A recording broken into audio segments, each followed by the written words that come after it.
Bonjour, bienvenue dans cette nouvelle émission Le Kiosque. Remplacer Gérard, c'est difficile. Mon frère avec. Merci beaucoup.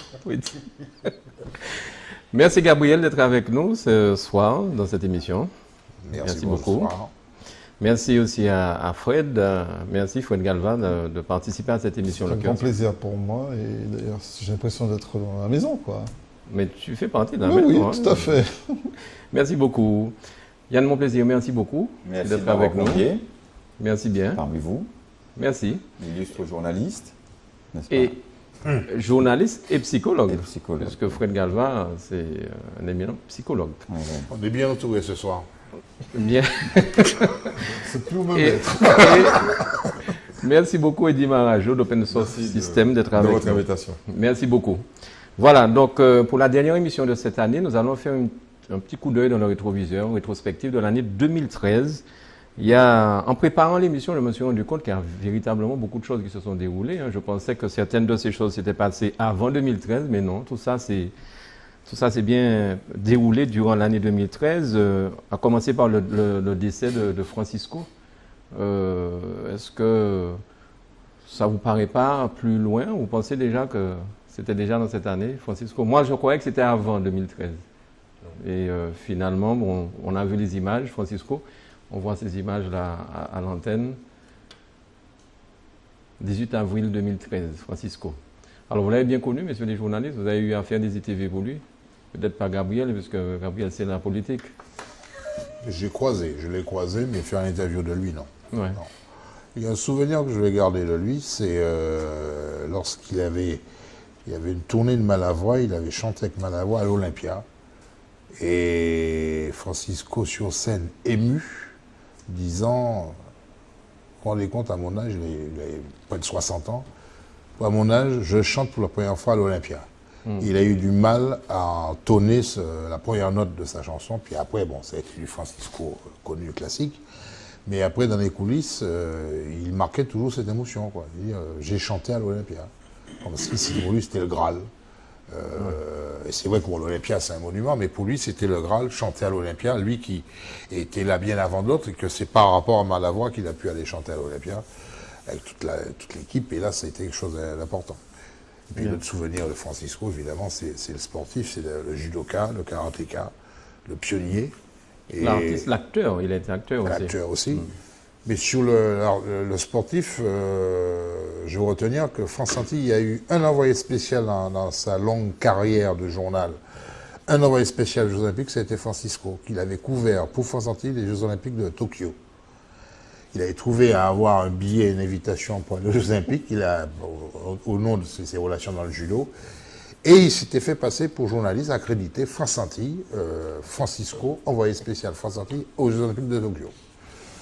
En 64, France Antilles venait de paraître. Voilà. D'accord. Voilà. Bon, le retour. Alors, évidemment, il faut qu'on retrouve les traces des articles de Francisco. C'est une autre paire de moches, mais je pense qu'en matière de. Ouais, c'est archivé quelque part, mais il a fait cet exploit aussi. Il a été rédacteur pour France Antilles le temps de Jeux Olympiques. Yann Mon Plaisir, quel est le regard du politique sur les artistes? Bon, généralement, quand la personne disparaît, tout le monde fait ses éloges, mais généralement, la politique et les artistes, comment vous vivez ça? D'abord, je suis très, j'admire beaucoup tous les artistes parce que ce sont des gens qui créent, ce sont des gens, et puis pour moi, Francisco, c'est résumé dans Aimer la vie. Hein, c'est quelqu'un qui débordait jusqu'à la fin, hein, même couché, et je dirais, dans une situation qui aurait amené beaucoup à déprimer. Vous voyez que c'était quelqu'un qui aimait la vie. J'ai gardé plusieurs images de lui, effectivement, les images du Lido, à l'hôtel, à l'inauguration de l'hôtel Diamond Rock, sur le petit ponceau qu'il y avait. Il faisait une démonstration de judo, il mettait tout le monde à l'eau. J'ai gardé, la première image que j'ai de lui, cela étant, c'était toujours quelqu'un qui marquait par ces choses-là. Il aimait croquer la vie et il aimait les jolies femmes. Et il avait lors d'un carnaval, à l'époque, vous savez, tout le monde mettait, il n'y avait même pas de maillot de pièces, ou quasiment pas.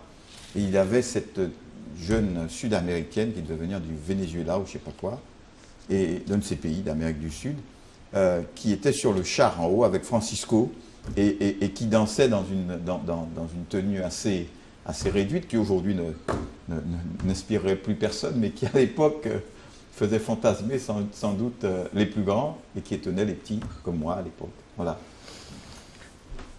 Étonné les petits, tu parles. Ouais, déjà.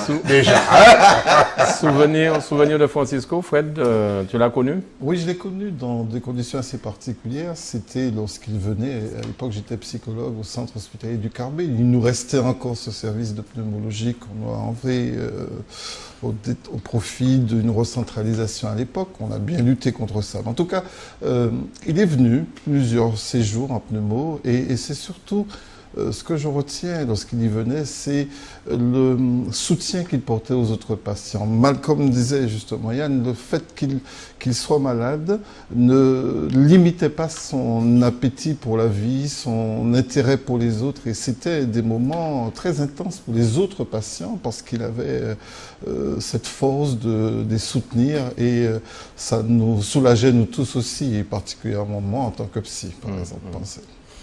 Des souvenirs de Francisco, Eddie?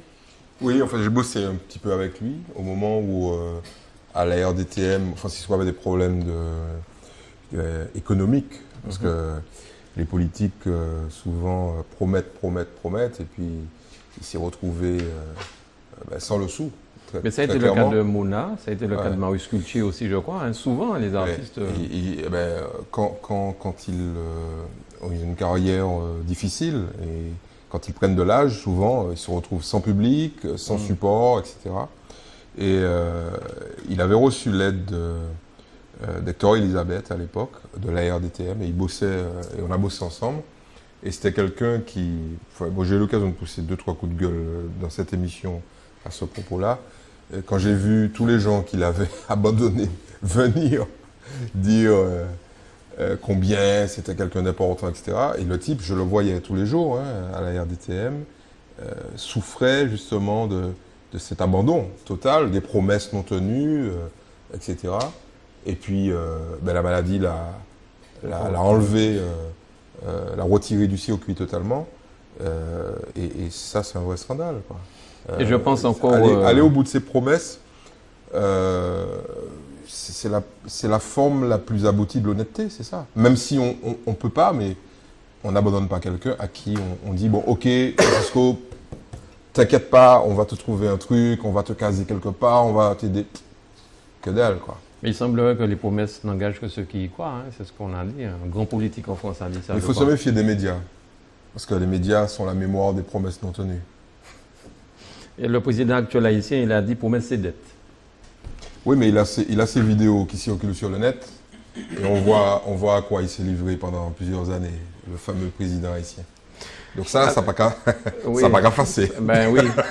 Et puis, pour parler des artistes, il y a encore Gisèle Baccar qui très souvent doit faire des concerts ça et là, peut-être pour boucler des fins de mois. Donc, enfin bon, c'était un petit retour sur tout ça. Alors, François Hollande, oui? Non, parce que comme ça déborde.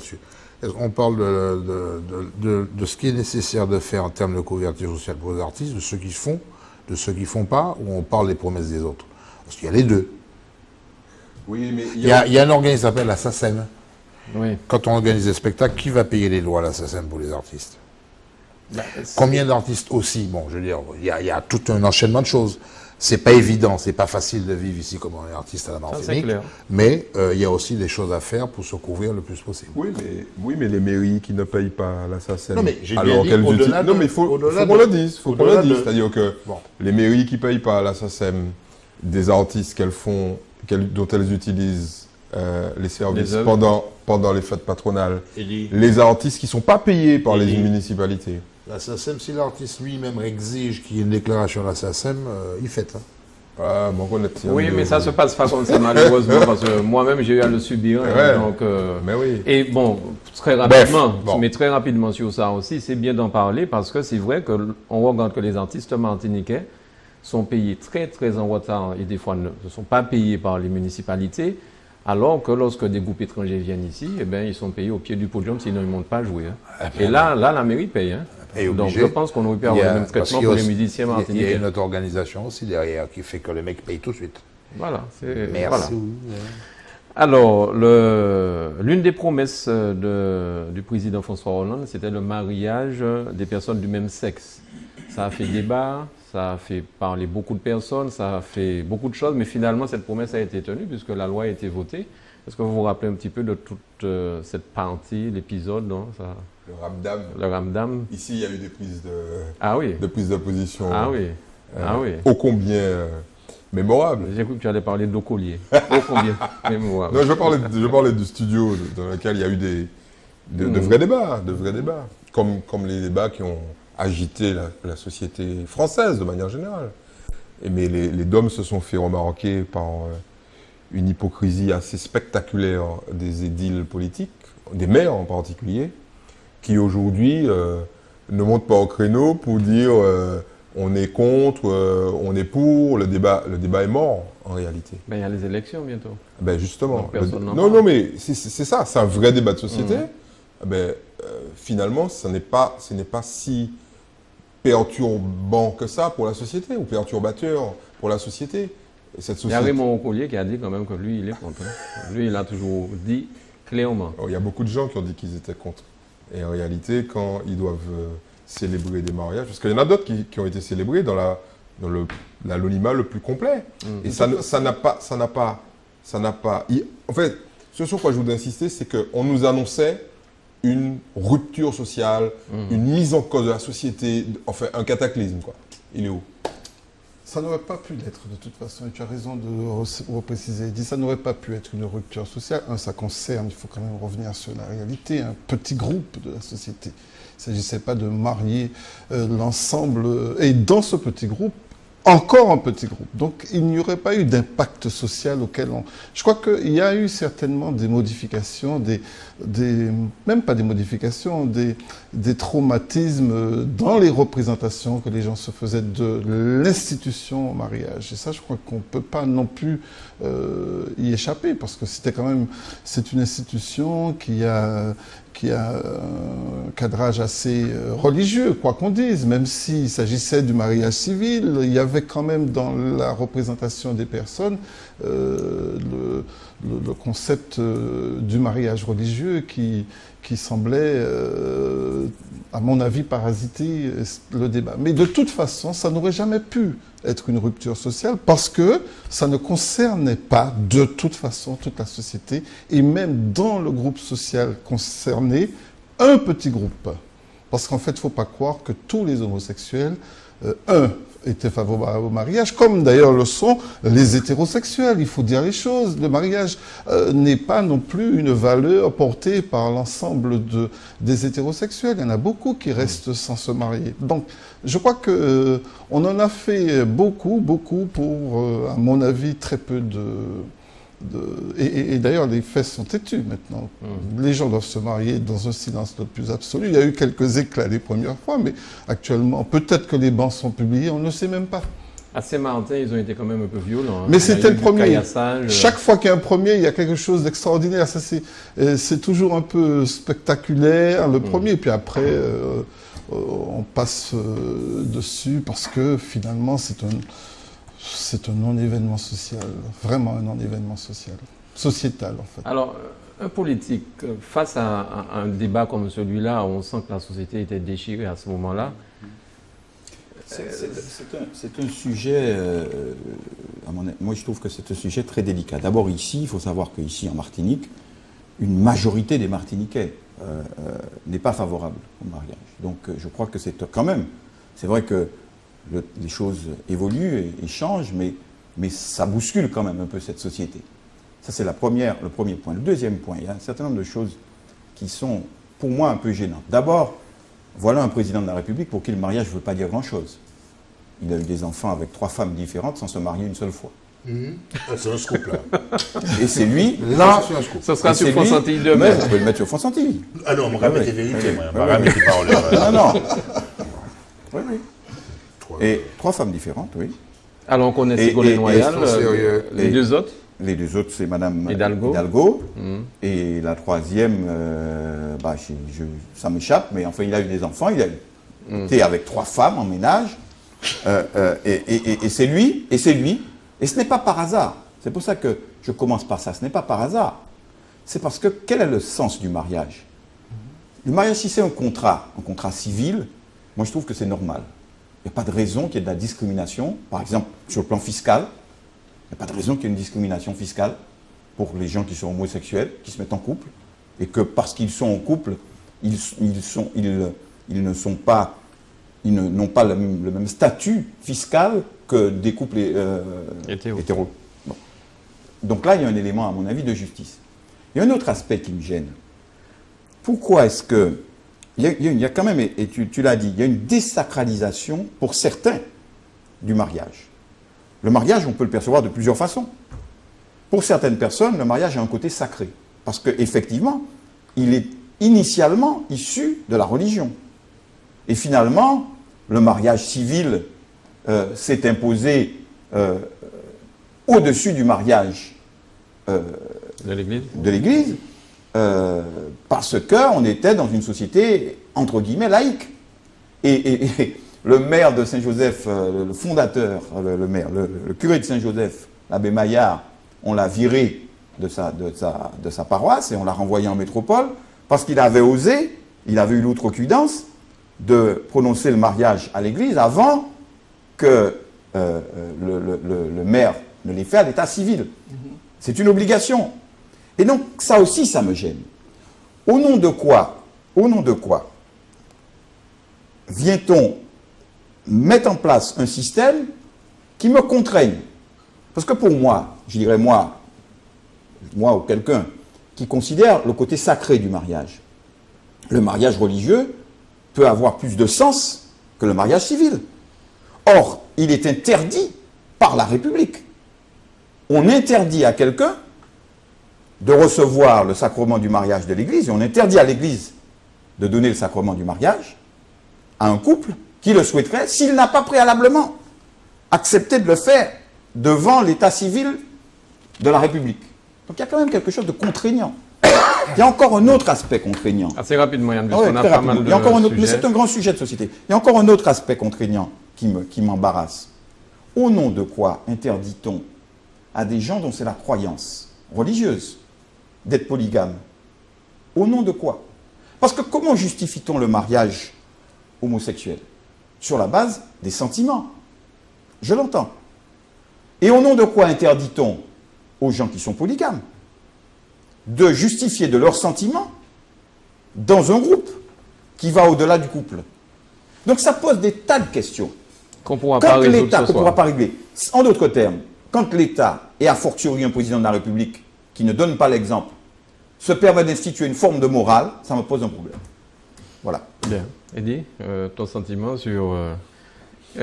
Alors, Gabriel va peut-être réagir sur les trois femmes du président. La prochaine fois qu'on a été politique, il faut y a des sujets à éviter de lancer tout de suite pour lui. Parce que là, c'est un florilège magnifique. Les trois femmes mères de famille de François Hollande. Si c'est pas de la propagande, je ne sais pas ce que c'est. La démonstration sur le sens du mariage, la liberté fiscale, la légalité fiscale, bon, c'est un positionnement. L'attaque sur le droit d'aimer qui on veut, le nombre de personnes qu'on veut. La polygamie? C'est la polygamie. Là, on sort carrément on sort du droit républicain. Bon. Oui, c'est un fait de société. Non, la majorité des maires n'ont pas manifesté une opposition manifeste et forte sur le mariage contre le mariage pour tous. Il y a eu des positions très fortes de 2 maires qui apparemment a couvert le reste. Les autres maires, ou ils disaient, de toute façon, nous, les mariages, on ne célèbre pas ça parce qu'il y a des adjoints pour ça, ou alors, si je dois faire un mariage, moi, je disparais. Mais de dire qu'on refusera de faire des mariages homosexuels, il y a exactement 2 maires sur la Martinique. Alors, je vais me rappeler pour Collier, le deuxième, c'est qui? Maurice Bonté. Là, je ne veux pas bouillir. Bon. Ça, c'est des témoignages que j'ai publiés, c'est clair, net et carré. Bon. Deuxième chose, le maire a un devoir. La loi est votée. Il y a des maires qui ont refusé de faire des mariages homosexuels dans l'Hexagone. C'est monté au Conseil d'État, c'est monté au Conseil constitutionnel. Ils n'ont pas le droit de refuser. La loi républicaine n'a pas le droit de refuser. Les maires qui disent, la campagne électorale, aujourd'hui le maire qui dit « je vais refuser, je ne vais pas marier des gens de même sexe », à mon avis, c'est pas ça qui va le pénaliser sur le plan électoral. Donc, ils n'ont aucun souci dessus. Bon. Par contre, celui qui dit je vais les marier, il prend un risque. Un risque peut-être émotionnel de dire merde, je vais perdre des électeurs. Je ne suis pas sûr, compte tenu des sondages qui ont été faits localement, qu'il va perdre beaucoup d'électeurs. Parce qu'en réalité, comme l'a dit Fred, ça concerne une petite minorité. La grande majorité, si elle manifeste une opposition, quelque part, les gens s'en foutent. Les gens vivent ce qu'ils ont envie de vivre. Bon. En revanche, sur la notion de l'égalité des droits, le mariage pour tous a été porté par les groupes des gays, lesbiennes et compagnie pour la notion simple de passation d'héritage. Il y en a évoqué le droit fiscal, c'est la passation de l'héritage. Et c'était réglé avec le couple pacte, libre. Avec le couple libre est libre, mais l'héritage de l'un ne va pas automatiquement aux enfants de l'autre. Et le pacte, c'est réglé ce problème? Non. Ah bon? Non, pas sur l'héritage. Ah bon? Et oui, parce que, ils vivent ensemble, il y en a un qui meurt, celui qui est vivant, eh bien, il n'a aucun droit. Même s'il est vacciné. Alors qu'avec le mariage, ils ont des droits. C'était ça l'élément moteur de revendication de ce mariage pour tous. Le mariage garantit une continuité de droits de la vie commune menée. Tout simplement. Bon, il y a tout ce qu'il y a derrière. Et puis bon, je compte sur la polygamie. Mais si une république donne la polygamie, mais tout le monde est content, Yann. Nous les premiers. Yann. Tu tournes ça à la plaisanterie. Mais... C'est un problème de fond. Non, mais la je veux dire, au nom de quoi? C'est un problème de fond. Ce n'est pas tant. Je t'explique. Alors, rapidement, vous laissez intervenir Eddy. Ce que je voulais dire, ce n'est pas une adhésion. Je dis simplement, à partir du moment où l'État dit on autorise le mariage parce que les gens s'aiment, c'est à ça quand même beaucoup dit. Pourquoi est-ce qu'on interdit à des gens dont c'est la religion et qui vivent en France? Pourquoi, juridiquement, la loi n'accepte pas ce fait? Pour une raison qui est simple, Yann, mon plaisir. Faut me la donner. Je vais te la donner. C'est le droit des femmes. C'est-à-dire que dans tous les pays où culturellement la polygamie existe, on peut les dénombrer, et où elle est fondée, elle est instrumentalisée par la religion, le droit des femmes n'est pas respecté. Donc la République française insiste sur l'égalité des droits, notamment l'égalité des droits entre sexes, et bannit la polygamie, tout simplement parce que la polygamie est fondée sur le fait de l'infériorité des femmes. C'est tout. Mais c'est parce que ça n'est pas un groupe de pression suffisant. Ah non, oui, mais c'est parce que ça n'est pas un groupe de pression suffisant. Je connais pas beaucoup de femmes qui se mettent ensemble pour vivre ce qu'elles vivent dans la polygamie, Yann. Faut pas déconner. Arrête. Faut pas déconner. Le mauvais exemple. C'est un mauvais exemple. C'est pas un mauvais exemple. Je sens que cette émission va être chaude là. Tu penses que les gens, par exemple, le Qatar ne constitue pas un groupe de pression suffisant pour faire passer la polygamie? Ou même la Ouababou à l'étranger. Attendez, je parle en France. Ça existe. Ça existe en France. Même si on veut pas, on l'admet pas, ça existe. On a même trouvé un gars à Nantes là qui touchait plusieurs allocations familiales, etc. Bon, c'est interdit. Mais c'est ça que je dis. C'est interdit. Oui. Mais ça existe. Oui. Ce que je veux dire, de la même manière qu'autrefois, l'homosexualité c'était un délit. Bon, tout à fait. Donc, je veux dire, les lois sont faites pour évoluer. Et moi, je pose un problème donc qui consiste à dire, au nom de quoi l'État se permet-il d'entrer dans le domaine de ce qui correspond à la conviction profonde des gens au travers peut-être de leur société, de leur éducation, peu importe. Et j'insiste en disant, je ne suis pas surpris que ce soit un président de la République qui fait fi du mariage, pour qui le mariage ne veut rien dire, rien du tout. Il n'en a rien à foutre, il ne s'est pas marié. Il a eu des gosses, il a eu des femmes, il en a amené une, Yann, c'est quand même son droit de faire fi du mariage. Mais c'est son droit. Mais ce que je veux dire... Non, j'ai eu peur. Ce que je veux dire... Pourquoi pour les polygamie? Bon, je t'explique. Ça qui ne soit pas bon pour qu'on a. Je t'explique que ce monsieur-là, qui est le président de la République, qui ne veut pas se marier, il n'en a rien à foutre. C'est son droit. C'est parce que le mariage n'a aucun sens pour lui. C'est son droit. C'est son droit. Mais comme ça n'a pas de sens pour lui, il parlait confiti, il cabas cochon. Pourquoi réduire ça? Voilà. Alors, messieurs, pas tous ensemble, en plus il y a plein de sujets, je crois qu'on va zapper. Il y a un autre sujet. y a un Oui. autre sujet qui est... Retenons que Gabriel a dit que la polygamie nous intéresse en premier lieu, en premier chef. Hein. Lui, il a Oui, dit oui. que- Pas fait hypocrite d'abord. Pas fait hypocrite d'abord. Cela dit, il y a eu une recherche de l'INSERM et qui est restée peut-être c'est très confidentielle, qui dit que dans le réseau Antilles-Guyane, le mode régulier de la sexualité, c'est le multipartenariat. C'est-à-dire que nous sommes, Antillais-Guyanais... j'aimerais parler de Et cette il n'y a étude. pas que les hommes qui soient polygames. et voilà, non, oui, c'est ça, voilà. J'aimerais parler de cette étude. Alors, Voilà. vas-y, Ça, vas-y, c'est intéressant. vas-y. La Martinique. Et c'est ça, en fait, le double langage, qui est très intéressant, notamment des politiques. Yann dit, ouais, mais attendez, on ne peut pas Je ne peux imposer... pas te laisser parler de double langage et ensuite dire Yann. Oui, oui, Il y a non, une mais- espèce, non, il y a mais une Yann- espèce d'association qui ne me convient pas. Il ne te convient pas, n'est-ce Yann, pas ne me convient pas du tout. Non, non, mais tu illustres- Parce que moi, je n'ai pas de double Bon, langage. alors, Non, mais Non, mais je laissons- fais laissons- personnel. non. À titre personnel- Laissons à titre Eddie personnel, développer, je les suis gars. contre. bon, alors, Personnel, il est je suis contre. Bon, alors, Je laissons suis Eddie contre développer. mais de la même manière, je dis, ne désacralisons pas, ou alors il faut que la République m'autorise à faire fi de son mariage républicain et à me marier, si je le veux, à l'église, sans passer par la case de l'état civil de la République. Alors, Parce que pour moi, le mariage a un autre sens. alors laissons pas Eddie, le même laissons droit. Eddie conclure sur cette histoire, messieurs. Alors, l'INSERM, par exemple. Conclusion, il ouvre une porte. hein. Non, non, je ne vais pas ouvrir de porte. L'INSERM, étude INSERM, qui date de la fin des années 2000, Oui, tout à fait. étude excellente. La Martinique, c'est le département où il y a le plus de bisexualité, par exemple. Chez les hommes. Et il est Le partisan de la polygamie.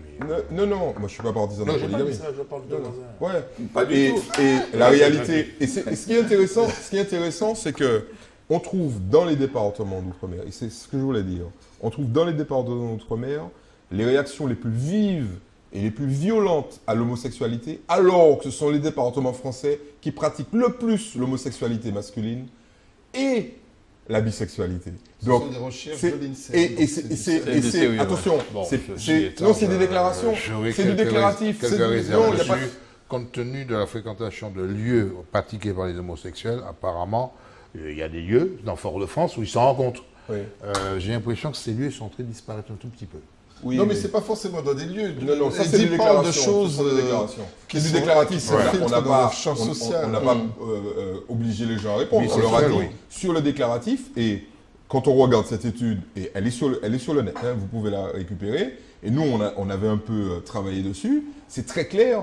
De tous les départements français, la Martinique est le premier département pour la bisexualité et l'homosexualité masculine pratiquée. Donc voilà une réalité qui s'oppose et qui est intéressante à analyser. Un pays où il y a plus d'homosexuels et plus de bisexualité que partout ailleurs, c'est là où il y a le plus de violence verbale et d'opposition verbale contre les homosexuels. C'est intéressant. Je crois que normal. c'est défensif. Je crois que c'est défensif. Ouais. Ça doit être plus des positions psychiques Tu défensives. veux dire refoulé peut-être. Voilà, ça doit être défensif. Alors, nous ne sommes pas le premier. Nous Nous sommes pas le premier département à consommer du champagne. On n'est pas seulement le premier département à consommer du champagne, apparemment. Ouais, on n'est pas que. Bien. ouais. On n'est pas que. Alors, parlons de... je pense que vous serez tous d'accord et on va parler calmement d'Aimé Césaire. Je pense que tout le monde sera d'accord pour parler d'Aimé Césaire. C'est l'année du centenaire d'Aimé Césaire. 2013. Ça oui. venait de la naissance. De la naissance, pardon. La naissance d'Aimé Césaire. Qu'est-ce que vous en pensez, messieurs? C'est rare qu'on ait. Je voulais insister là-dessus. C'est rare qu'on ait, nous, contemporains d'Aimé Césaire, à fêter le centenaire de la naissance d'un homme illustre. Il n'y en aura pas beaucoup. Donc, je trouve que c'est pas mal, quoi. Il y a des pays où tous les jours, on fête le centenaire de quelqu'un, et nous, on n'a pas beaucoup d'hommes, donc autant en profiter. Parce que avant qu'on ait un centenaire de quelqu'un qui a marqué une époque sur le plan politique, sur le plan culturel, sur le plan, j'allais dire, des droits humains, il va s'écouler quelques années. Alors, certains ont dit qu'on en a peut-être fait trop. Est-ce que c'est votre avis là-dessus? On ne veut pas commenter les commentaires des aigris. Très bien. Ben, c'est une réponse, voilà. Très bien. Donc, je vois qu'Aimé Césaire, c'est calme. On passe au sujet suivant. Bien. Ben, parlons-y. Profitons, voilà qu'il est encore calme.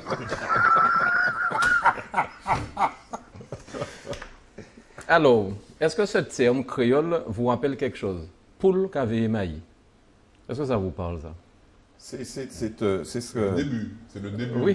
C'est le début, hein, parce qu'il y a autre chose derrière. Parce que Pour le cavé, Yann l'a évoqué. Ouais. Ça vous parle, ça, pour le qu'avait émaillé? C'est ça. Les spectateurs doivent se demander de quoi on parle. Alors, dis-nous. Mais le ministre du Budget qui est censé faire entrer de la thune, l'argent dans les caisses de l'État est l'un de ceux qui éventuellement avaient des comptes. Par ailleurs, l'affaire Cahuzac, qu'est-ce que ça a quand même fait débat en France? Je ne vous demande pas votre avis là-dessus, mais au niveau de la presse, on en a parlé. Jusqu'à maintenant, c'est Mme Cahuzac, l'ex-Mme Cahuzac, qui depuis a divorcé, est sous les feux de l'actualité, puisqu'elle, semble-t-il, aurait encore mieux géré la fuite de l'argent. Elle est poursuivie, d'ailleurs. Elle est poursuivie. Ouais. Pour elle, hein. Ouais. Là, il À s'agit titre d'elle, personnel. à titre personnel. Et c'est elle qui avait dénoncé son mari. Et c'est elle qui a dénoncé. Parce qu'il était polygame. Ah, Il l'avait trompé. Il l'avait trompé. Bref. bon, très bien. Non, mais ça, c'est une affaire très grave, ça. On ne peut pas Ben, évacuer ça comme ça, c'est un problème moral. Non, on l'évacue C'est pas. c'est un problème moral très grave. Mais c'est une rétro Parce de l'année, que- hein, Yann. Oui, c'est une rétro, mais c'est très très grave ce qui s'est passé là. Il te dit rétro, ne fais pas 25 minutes dessus. Non, je ne vais pas faire 25 minutes. C'est très grave, c'est un problème moral. C'est quelqu'un qui est investi de l'autorité, qui normalement doit donner l'exemple, qui fustige les autres, qui les a fustigés lors de débats publics et qui est lui-même l'auteur d'une faute dans des proportions que très peu de Français sont capables de faire parce que très peu de Français manipulent autant d'argent. Et donc, c'est très très grave. Et en plus, avec une grande hypocrisie, parce qu'en plus, il était socialiste. Et je trouve Ah, il que est c'est- toujours, je pense. Oui, il est toujours, mais enfin, il a été viré. Mais c'est le comble de l'hypocrisie qui ne me surprend pas. Ceux-là même, comme tu le disais, qui prétendent garder le maïs, eh bien, ce sont les poules ou les coqs qui bouffent le dit maïs. Ah, mais oui. ça, on retrouve ça un peu partout. J'aurais dû dire Sous- coq cavé émaillé, ça aurait été plus juste Oui, apparemment. oui, oui. D'après moi. Pourtant, là, il était plus vrai. Alors, toi qui avais tes entrées à l'Assemblée nationale, Bon, attends, on va Voilà remettre, comment on va remettre les choses voilà à part. comment on détruit Par, le par rapport au discours de Yann Mon Plaisir, oui, j'allais à l'Assemblée nationale faire mon travail de journaliste. mais est-ce que tu penses qu'à un tel niveau de l'État, François Hollande ne pouvait pas savoir ça? On n'a pas prouvé qu'il pouvait le savoir. Je veux juste rappeler le toupet de Cahuzac, répondant à question gouvernement du mardi à l'Assemblée nationale, prenant le micro pour dire « Je n'ai jamais, dans les yeux je vous le dis, je n'ai jamais détourné la somme qu'on m'accuse d'avoir détournée. » Ce type, ça a été jusqu'au bout de sa logique de nier et de refuser de dire ce qui était, par rapport à la morale socialiste, était impossible. Et ce qui était carrément une faute morale tout court. Pas besoin d'être socialiste ou autre pour faire des conneries. D'autant plus la connerie était d'autant plus importante qu'il était ministre du budget et qu'il y avait une directive du gouvernement, venant de l'autre gouvernement, de faire la chasse aux invasions fiscales.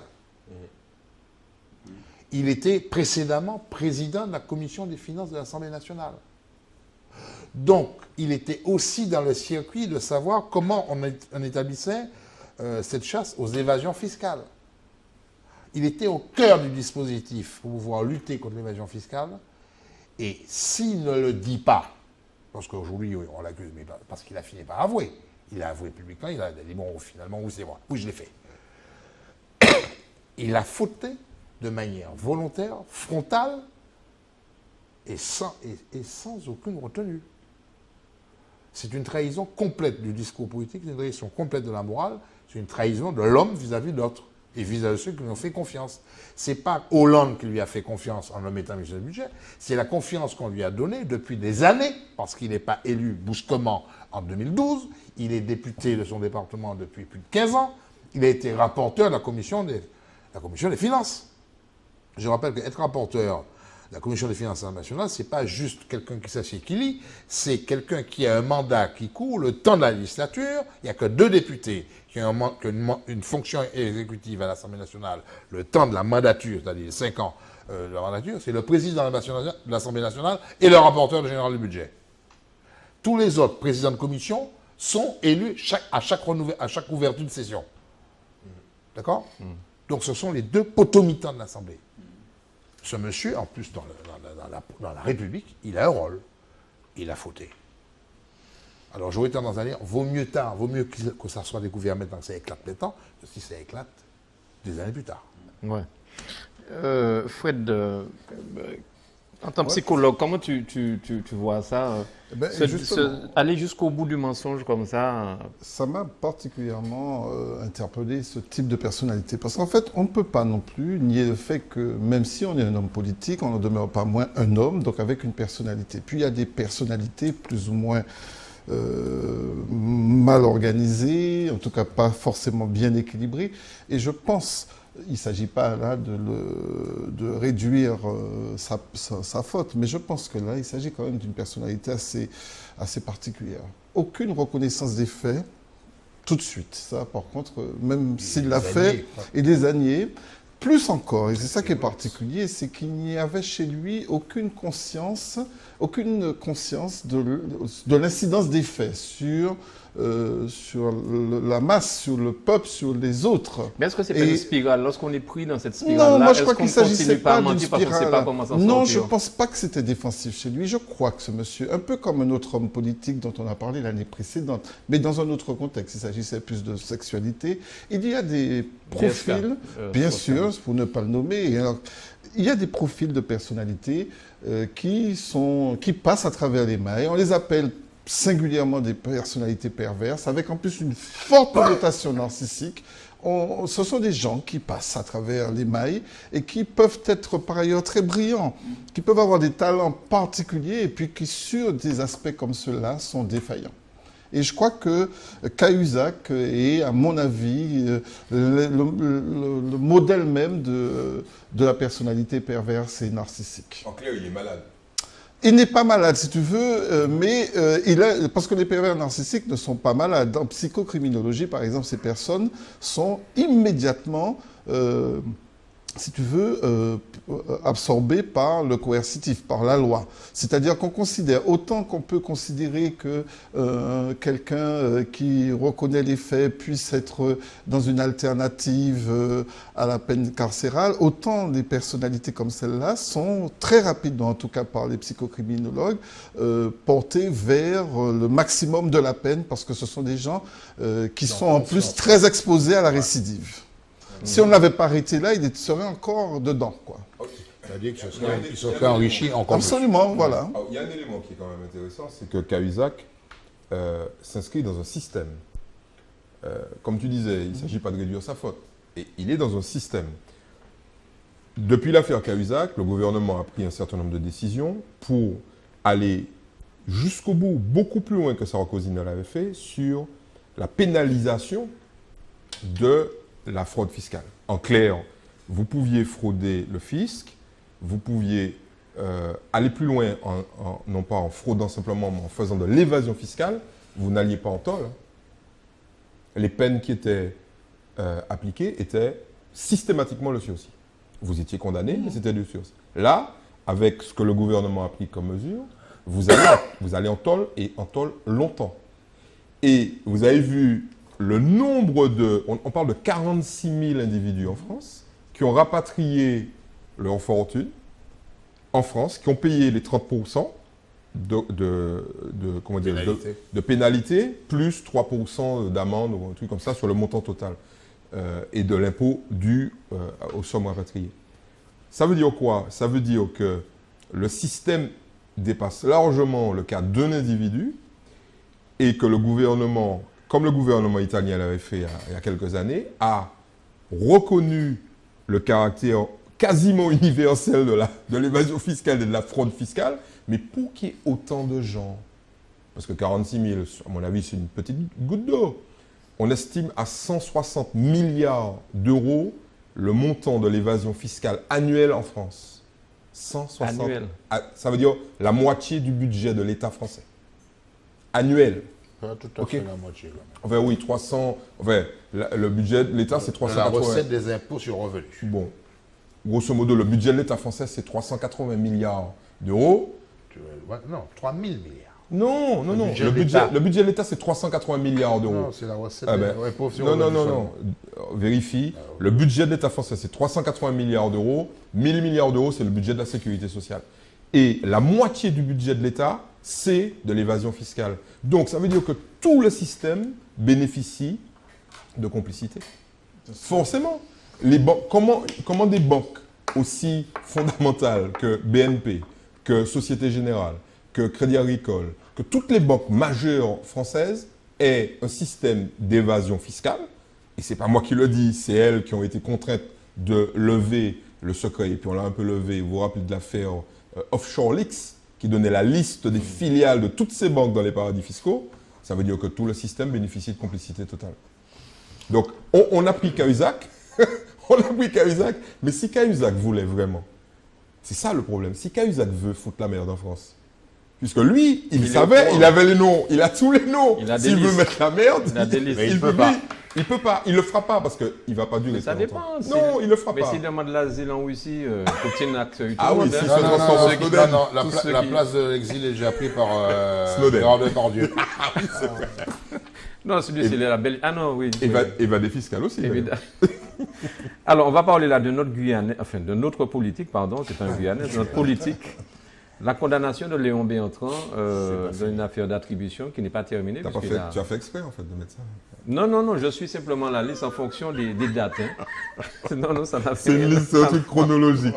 Voilà, c'est chronologique. Ça fait deux politiques de suite. De suite, ça fait deux. Yann va commencer à s'énerver là. Moi, je note que la condamnation n'est pas définitive. Elle n'est pas définitive. Elle n'est pas définitive, mais aujourd'hui, voir que les politiques sont. Enfin, j'ai l'impression, il y a quelques années de ça, l'affaire de Léon Bertrand s'est passée à côté. Enfin bon, on n'irait pas jusqu'au bout. Et là, aujourd'hui, on sent quand même qu'il y a une volonté d'aller jusqu'au bout de cette histoire-là et de condamner, même quand on est politique, hein, même quand on est haut placé. Surtout quand on a été ministre du Tourisme chiracien. D'accord. Ah, c'est le fait d'être chiracien qui fait qu'il soit condamnable? Par hasard. Bon. D'accord. Non, je pense qu'il faut pas dire ça. Je pense que non, parce que tu viens de dire, Quand toi tu dis, oui.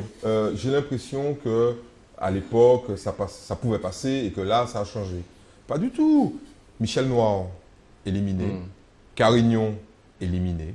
Il y en a eu des dizaines de gens éliminés. Juppé condamné. Il n'a pas fait de prison, mais il a été condamné 1 an avec sursis. Et toute l'affaire de la mairie de Paris, Henri Roussin, etc. qui ont été éliminés. Les hommes politiques français ont payé régulièrement un tribut assez lourd à la justice, et avec raison. Vous vous rappelez par exemple, Bérégovoy qui se suicide lié à l'affaire Pelat. Derrière tout ça, il y a beaucoup d'hommes politiques qui ont trinqué. Ce qui est moins souvent le cas chez nous, aux Antilles, parce qu'il y a un décalage, et là c'est plutôt une bonne nouvelle. La Martinique, la Guadeloupe et la Guyane ne sont pas dans la tête de liste des niveaux de corruption. Et ça, c'est plutôt une bonne nouvelle par rapport à ce qui se fait, par exemple, dans le sud de la France, du côté de Lyon, dans le nord, et même dans la région parisienne, l'affaire des lycées. Heureusement pour nous, le personnel politique local n'est pas à des niveaux d'implication dans des affaires de corruption aussi fortes que... Voire pas du tout pour le moment. Oui, en tout cas la très grande majorité. C'est pour ça que quand il y a une affaire comme ça qui surgit localement, les gens sont stupéfaits. Mais quand on peut leur donner la liste de tous les maires, tous les députés, tous les conseillers régionaux généraux qui sont mis en examen régulièrement dans l'Hexagone, pour toutes sortes de délits. Hein. Regardez le maire d'Aix-en-Provence, la maire d'Aix-en-Provence, qui est poursuivie dans une affaire d'emploi. Elle a été sortie de sa garde à vue, mais sans poursuite. Oui, mais elle fait l'objet d'une enquête. Il y a une enquête sur un autre volet. Oui, mais là, elle a été. Mais imagine qu'on mette le maire. Attends, il y a quand même une image assez importante, c'est que cet élu maire d'une ville, d'Aix-en-Provence, c'est quand même pas une petite ville, mise en garde à vue sur un dossier, et qui en fait sort de la garde à vue libre. Et alors, il se trouve que l'explication de la garde à vue qui est sortie de sa poursuite, que s'il n'y avait pas garde à vue, il y aurait eu vice de forme, vice de procédure. On l'a mis en garde à vue pour respecter la procédure. Si on n'avait pas fait ça, il y aurait eu peut-être une accusation, un problème, une annulation de procédure pour un vice. Non, mais tu imagines bien que... Bon, en clair, au cas des conseils élections municipales, bon courage. Mais Je ne suis pas au courant. Voilà. Là, par contre, sans être au courant, je serais moins sûr de ce que tu dis là, Eddy. Je crois que... Non, ma dernière affirmation ne te concernait pas. Ah, d'accord. Elle concernait le maire d'Aix-en-Provence. Alors, de quel bord est ce maire? Elle est UMP. UMP. Non, mais on s'en D'accord. fout. Non, mais bon, histoire de Non, dire mais- aux gens. Non, mais c'est Oui. tout le monde Non, trinque. Tout le monde oui. Tout le monde trinque. trinque, Tout le non. monde trinque. Parce que, attends, tu as un ancien président de l'UMP, là. C'est moi, c'est chercher l'étiquette, mon nom, il y a s'il te plaît. Non, mais je crois qu'il y a nous au-dessus de ça, l'histoire de... Je pense qu'il y en a autant d'un côté que de C'est l'autre. pour ça que je dis, c'est pas peine de Bon. changer l'étiquette. Voilà. Donc, cela étant, je pense qu'il faut faire attention de ne pas, quand on assume ou quand on veut assumer certaines responsabilités, de ne pas se mettre dans ce type de situation. Bien. La loi sur le non-cumul, des mandats, c'est encore une des promesses du candidat Hollande. Apparemment, cette loi-là va s'appliquer avec beaucoup de mal, j'ai l'impression, mais à partir de 2017, c'est ça? Faux. Pourquoi? Non, c'est pas ça? Faux. Pourquoi avec La loi est votée. Oui, elle est existe. Elle s'applique pour les parlementaires à partir de 2017. Voilà. Pour une simple, unique raison, c'est pas une hésitation, c'est qu'un Parlement en place vote une disposition législative. Cette disposition législative ne peut pas avoir d'effet rétroactif. Oui. C'est une jurisprudence du Conseil d'État. Lorsqu'il y a eu la première réduction de mandat, de cumul de mandat pour l'ensemble des élus de la France, qui concernait également les parlementaires, ce cumul de réduction de mandat, pas plus de 2 mandats en poche, pas plus d'un mandat exécutif, lorsque cette loi a été votée, nous étions dans les années c'était avant 2000, il y a eu des parlementaires qui se sont dit, bien, obligés, arriver à des élections cantonales ou municipales, bon, on est obligé d'abandonner les mandats, parce que la loi est en vigueur, et le Conseil d'État dit, attention, la loi est en vigueur, mais elle ne peut pas s'appliquer aux parlementaires qui l'ont votée, parce qu'il ne peut pas avoir d'effet rétroactif. Il faut que le mandat des parlementaires en cours qui ont voté cette loi s'achève pour qu'elle s'applique aux C'est pas pour parlementaires. ça que je parlais d'hésitation. Hein. Eh ben, parlais- non, mais je donne l'explication de D'accord, l'hésitation. d'accord. Très bien. Voilà. Moi, Donc, je l'hésitation est faite que par, oui, on peut dire hésitation, soit peut-être dans les cabinets ministériels, ils ne sont pas peut-être assez pointus sur les textes de loi et sur l'esprit de la loi et sur la constitutionnalité et l'application des textes, mais en tout cas, le vote, l'application pour que les parlementaires n'aient pas de mandat de fonction exécutive locale, s'applique en 2017, tout simplement, parce que la loi ne peut pas avoir d'effet immédiat sur le mandat en cours des parlementaires. Mais je pense qu'il y Ça a va beaucoup libérer. de la place. Ah ben, on a déjà calculé, ça va libérer plus de 900 mandats exécutifs. OK? Plus de 900 mandats exécutifs, ce qui est extrêmement intéressant. Ça veut dire en clair. Et puis parce que, alors c'est pas seulement les mandats exécutifs mairie, conseil général ou conseil régional, hein.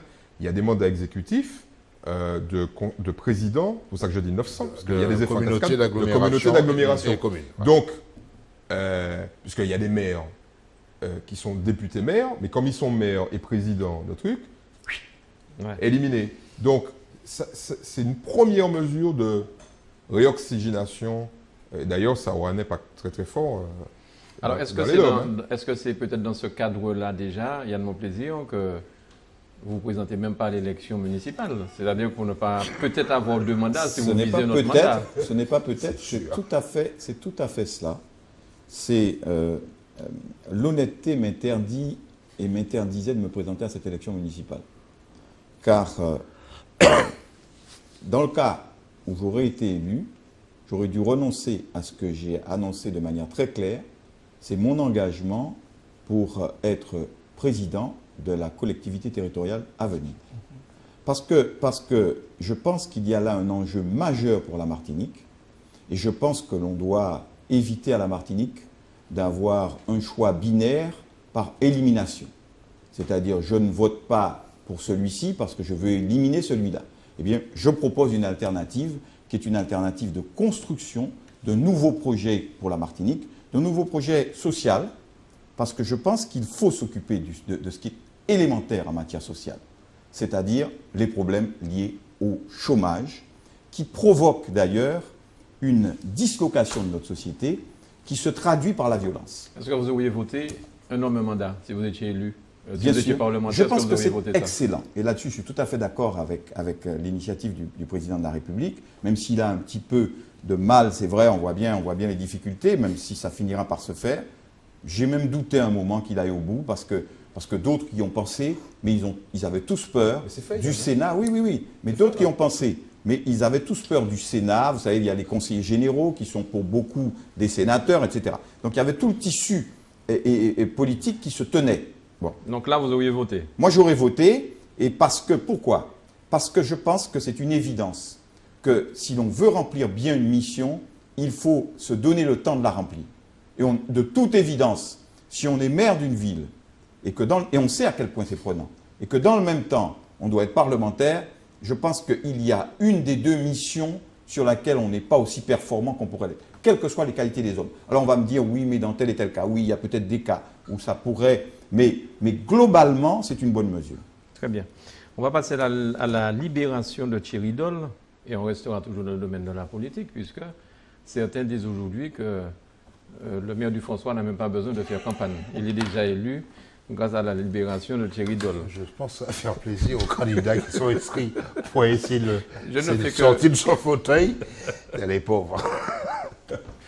Ce qui est vrai, c'est qu'ici, et c'est normal qu'on soit tous, on était tous évidemment heureux de cette fin de ce drame, et nous étions tous concernés, on le vivait tous les jours.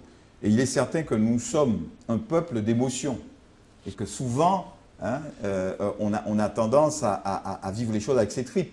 Et donc, nécessairement, ça a un impact sur cette élection. Ça aura un impact sur cette élection. Mais moi, je connais une très bonne candidate qui s'appelle Karine Mousseau, qui est une jeune personne de qualité et qui n'aimerait pas entendre que nous ayons emballé les choses avant même cette élection. Et donc, je pense qu'il faut laisser la démocratie faire. Bien sûr, il faut laisser les électeurs s'exprimer. C'est vrai. Et les électeurs s'exprimeront, bien évidemment. Ils savent gré à M. Antiste de nous avoir fait partager ces moments d'émotion, mais peut-être aussi qu'ils pensent qu'il y a des enjeux d'autre nature. On disait que Francisco a été le reporter spécial, c'est ça Le premier envoyé spécial de France Entière à des Jeux Olympiques, oui. Ben, Maurice Antis, lui, il a été reporter, je ne sais pas pour quelle télévision, mais c'est vrai qu'il a assumé un rôle de reporter tout au long de ça. Non, mais c'est vrai. C'est vrai, la ville a coublé un peu partout. Il a assumé ça très bien. Manu, je pense que tu veux éviter les histoires avec le CSA. Bon, il a cité une candidate, tu es obligé de citer les autres candidats du François. Tu es obligé de citer. Ah oui, tu es obligé. Il a cité une candidate. Non, il a... obligé. Parce qu'après, l'inégalité de... J'aurais cité les autres, c'est simplement que je ne les connais pas. Cite-les. Non, mais je l'aurais fait. Si à mon sens... Alors, je les cite. Je vais les sauver. Aide-moi, la maison. Aide-moi, Gabriel. Aide-moi. Ah oui, mais c'est le temps de le savoir quand même. Nous sommes Il y a Samuel Tavernier. Samuel Tavernier. D'accord. Il y a Francine Carius. Oui. Voici les têtes de Et liste. Karine Mousseau. Je la cité. Ah non, oui. Et puis il y a Eugène Lorraine. Voici aujourd'hui les candidats officiellement déclarés au François. Il y a 5 candidats alors. Voilà, tout à fait. Alors, il faut quand même rappeler une chose, c'est que Maurice Antiste n'a pas... Merci Gabriel. N'a pas seulement, comme vous venez de le souligner, été un des artisans du retour, en tout cas de la mise en scène du retour, mais il a surtout, comment dirais-je, tenu une de ses promesses, de livrer une église, vous vous rappelez? Et pour une bonne partie de l'électorat, quand on va sur le terrain, cette promesse-là était fondamentale. Il fallait le faire. Et c'est une très belle église, d'ailleurs. Donc voilà, c'est... Enfin, Je ne vois même pas pourquoi il y a débat dessus. Là. Tu vois pas quoi? Je vois pas. Pourquoi on parle de ça? Non, mais pour une raison simple, c'est que le François, dans les débats politiques de plusieurs dizaines d'années, la non-construction ou la reconstruction de l'Église était centrale des débats politiques locaux. Et la construction de cette église a fait taire une polémique parce que les travaux de l'église faisaient une montée de rage de certains commerçants de Fort-de-France, de François. Et il y a des travaux, c'est pas possible, la circulation n'a pas. C'est fini, terminé, réglé. Par contre, en tant que fils de franciscain, il y a des Racine ou François, il y a une chose que le maire a fait, et ça, c'est impardonnable. Il y avait un manguier devant la mairie. Il l'a rasé. Il y avait un manguier devant la mairie, un manguier centenaire. Ils le savaient, et ils ont coupé ce manguier centenaire parce qu'ils ont voulu déplacer l'église. En résultat, l'église a mangé sur la place de la mairie. Il n'y a plus de manguier. Mais tu sais qu'au Gros Monde, on a déplacé alors justement, mais ça, hein. franchement, Je parle du chèque passé, là, c'est passé. non, mais ça, voilà. ce genre d'histoire nous appartient au Gros Monde. Mais oui. C'est pas sérieux, Non, mais cette attends, histoire-là. parfois, on est état. Non, je sais. La croûte, Je sais, je l'ai pas je sais, envie, on mais la quand connaît. même. C'est inspiré aussi à son histoire. Ils auraient pu... Cela dit, ce que Gabriel dit très justement Oui. préfigure de ce que pourra être aussi la campagne. Parce qu'au-delà des émotions, Voilà. c'est vrai qu'il est libéré. D'ailleurs, il faudrait peut-être qu'on passe à autre chose et qu'on commence même à enlever les photos parce qu'il faut qu'on passe à autre chose. D'ailleurs, c'était marqué dans les petits SMS de ton journal. Quand est-ce que tu enlèves la parole? La photo. Il faut passer à autre chose et passer dans des vrais débats comme ceux-là. Parce qu'en fait, il n'y a pas de lien à faire entre une situation aussi dramatique que celle de la détention de ce jeune homme pendant des années. Sa libération est heureuse, mais à mon avis, sorti de cet aspect émotionnel, pour justement consolider l'avenir, pour faire en sorte que nous soyons dans un vrai pays, je crois qu'il va falloir qu'on sorte des émotions et je préfère à la limite qu'on parle du manguier, effectivement. Avec beaucoup d'ironie. Alors, on me fait savoir que déjà que l'heure est terminée, donc on n'a pas pu parler donc de la grève de mosaïque, la réforme des rythmes scolaires. Il y a des choses à dire. Enfin, la Guadeloupe, département le plus violent de France, la situation des hôpitaux martiniquais, l'épandage aérien, tension à l'université. Ça, c'est l'actualité, ça. C'est d'actualité. Et puis, le décès d'Aliker et de Mandela. On n'a pas pu parler de tout ça, mais bon... La Sainte Unité reconstituée au paradis. Alors, est-ce que vous... Alors, je vous suggère, hein, très, très gentiment, Je le vois venir. de finir cette rétrospective avec notre ami Gérard à son retour, s'il veut bien, si vous voulez bien. Parce qu'il y a des choses à dire et c'est dommage. Et en plus, vraiment, ce soir, nous avions un très beau plateau. Surtout sur l'épandage, parce que j'ai noté que c'est l'avocat de l'épandage. Hein. Ouais, ouais. Ah oui, tiens. Oui, j'ai noté que c'est l'avocat de Non, l'épandage. mais ici, il oublie sa robe. Hein. Non, mais la provocation, Ici, il oublie sa robe. Hein. Non, mais je parlais de l'avocat, pas avec la robe, même sans robe. Il est l'avocat de même, l'épandage. je dis pas, oui, il défend l'épandage. Bien. Bon. Gabriel, merci. Ça, tu vas voir, c'est avec Gérard. Merci beaucoup, Gabriel. Merci. Fred, merci beaucoup. Hein. Merci, c'était un grand plaisir. Ben, plaisir partagé. On va J'espère souhaiter que... une très bonne fête d'ailleurs à nos téléspectateurs aussi. pendant qu'on y est. Bonne année Bon 2000. moment d'émotion. Ben oui. Yann, merci bien d'être venu. J'étais très heureux d'être avec vous et je pense que c'était assez équilibré et j'ai beaucoup apprécié que tu sois là, Fred, parce que toujours... Et tu as remarqué que tu es placé entre les deux journalistes. Hein. Oui. Et, Touche d'équilibre. une petite Voilà. touche d'équilibre. Très Merci. bien.